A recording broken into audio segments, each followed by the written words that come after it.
Okay, I've got the sheet music set and ready to go. I made the edits in the last step, so I've got it down to just a nice little 37 measure sample of it. I'm going to play the chorus, and I'm going to play a verse and one time through the chorus. Now, the next thing that I want to do is get this set in a performance view or player view so that I'm ready to go. So up at the top, right away, you've got a couple different views. If I open this up, by default, I'm in page view.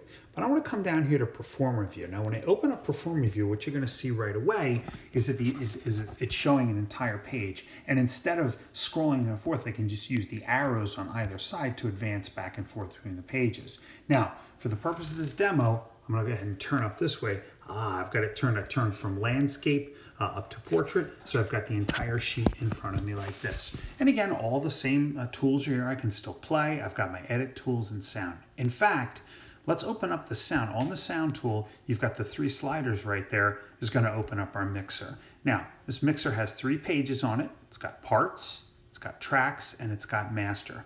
On the parts thing, you can add a metronome to play along to help you out. You can adjust for yourself, the volume that your piano is playing at or the volume that your clarinet's playing at.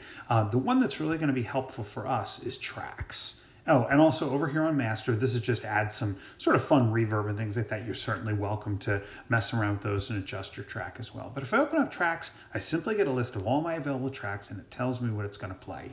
So right now, I'm going to come over here and tap in I think it's my 6th measure. So it'll start there. Go ahead and hit play.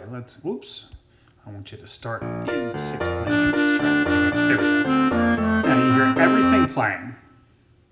Right? And that's fine. I can practice Bonnie can practice along and practice the clarinet part. But ultimately, when I go to record myself, I don't want to hear the clarinet part. So I'm going to go ahead and I'm going to deselect that track right up here like this. Tap on that.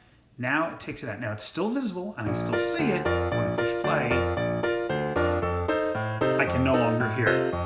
Now, you're hearing the piano play along, just none of the melody.